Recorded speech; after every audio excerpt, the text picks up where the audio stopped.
Hi everyone. In Geoffrey of Monmouth's Historia Regum Britanniae, he describes the pre-Roman era of Britain, and he refers to some historical rulers of the Catuvellauni tribe. They were the tribe who ruled over, broadly speaking, the London area. But what's interesting is that Geoffrey of Monmouth, in his book, he refers to some of these leaders as the Dukes of Cornwall. Now that's interesting because Cornwall is obviously very far from London. So what's the explanation for this? Was Geoffrey just mistaken, or is there something more at play here? Well, it's interesting. Miles Russell is an archaeologist from Britain who argues that the references to Cornwall are just mistakes for Catuvellauni, as in the word Catuvellauni has somehow been corrupted into Cornwall, or Cornil, which is the medieval Welsh word for Cornwall. But I don't think that's very convincing, and I would imagine not many people do, because there's clearly nothing really connecting the two words other than the first letter. So I don't think it's plausible to explain Catuvellauni as a mistake, or rather Cornwall as a mistake for Catuvellauni. So what's the explanation? Well, I think there's a better explanation. In my book, King Arthur, the Man Who Conquered Europe, I argued that there was a location in southeast Wales which was known as Cornil, which is the same as the Welsh word for Cornwall, which the Catuvellauni kings likely ruled over. Now, the reason for that conclusion is, one, Caratacus, after the defeat of the main strength of the tribe, he fled to Wales, and he was a prince of the Catuvellauni, but he fled to Wales, and we find him ruling over the Silures in Wales. So it seems maybe implausible that he would have been able to become the ruler of that tribe in southeast Wales if the Catuvellauni weren't already ruling over that area. Also, there's the point that it's very likely that the Catuvellauni were ruling over the Dobunni tribe, which is the tribe between the Silures and the Catuvellauni. There's literary evidence that the Catuvellauni were ruling over that tribe, that they had them in subjection.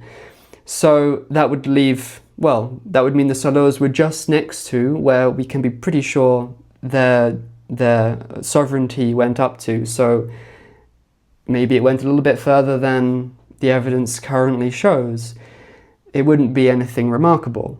And since Caratacus, very soon after the defeat of the Catuvellauni, we find him there as the ruler of the Silures, it's again plausible that the Silures were already under the sovereignty of the Catuvellauni, hence why Caratacus was able to just suddenly become their new leader. Also, we know from modern maps that there's a place in southeast Wales called Coed Cornil, which means the forest of Cornil. So that indicates that there was a location there by that name, perhaps a region called Cornil. And there are various other bits of literary evidence that there was a location in southeast Wales by that name. That was my argument in the past. So I argued that the word Cornwall in Geoffrey of Monmouth's book in this context was a mistranslation of Cornil, because that really is the Welsh word for Cornwall, but in the context in which it originally appeared, it was actually a reference to this region in southeast Wales, which was under the dominion of the Catuvellauni. That was my argument. Now, my conclusions have changed slightly. My conclusions have become better informed, as they should. So I believe now, and you can see this in my previous video about this subject about Cornil, that the Cornil of the Arthurian legends was indeed in southeast Wales, but it was basically a preservation of the territory, not the territory, but it was basically a remnant of the tribe of the Cornovii. Not the Cornovii in Cornwall, but the Cornovii in the Midlands. The Cornovii near basically northern Herefordshire and essentially Shropshire, that kind of area. We know that there were Cornovii there, and there's also evidence, as I discuss in my previous video on the topic, that the Dobunni tribe, which was just south of them, was actually a branch of the Cornovii, so their territory could also preserve that regional name. And their territory is very close to southeast Wales, it borders it basically, and with the help of migrations during the early medieval period, perhaps being pushed to the west slightly by the Anglo-Saxons, it's not a stretch to suppose that the Dobunni, who I believe were a branch of the Cornovii, were pushed just a little further west to where I believe there was this region in southeast Wales known as Cornwall. Cornwall being a word coming from Cornovii. So I believe that is the explanation for the Cornwall in southeast Wales, the Arthurian Cornwall. It was a preservation of the Cornovii, the tribe of the Cornovii, who were pushed just slightly out of their original territory, the territory of the Dobunni tribe. So in the context of Geoffrey of Monmouth's description of the 1st century BCE, before the Roman period, obviously the early medieval migrations hadn't occurred yet, so they don't come into it. So that would mean that the place name Cornwall, as derived from the Cornovii, wouldn't have applied to southeast Wales at that time. It would simply have been the term describing the Cornovii and what appears to have been a branch of them, the Dobunni. They have a place in their territory in the southern part of their territory called Cornovium.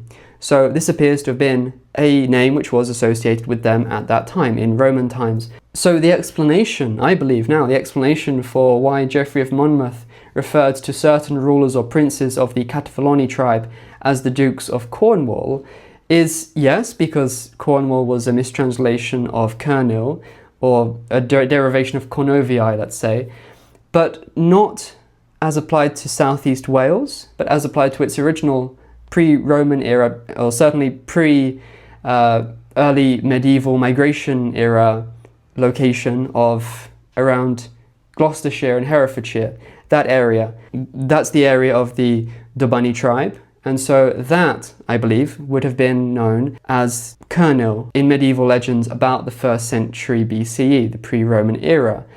So we know, probably, from literary evidence that the Catuvellauni ruled over the Dobunni tribe, and since the Dobunni tribe appear to have preserved this name Cornovii in their territory, logically the Cornwall that Geoffrey referred to is actually a reference to their territory. That makes a lot more sense, to me at least, than just trying to argue that Cornwall is a mistranslation of Catuvellauni, which is clearly a massive leap. But here's an interesting question. Does the Bible's Nimrod appear in Greek mythology? Well, if you'd like to know the answer, make sure you catch my next video.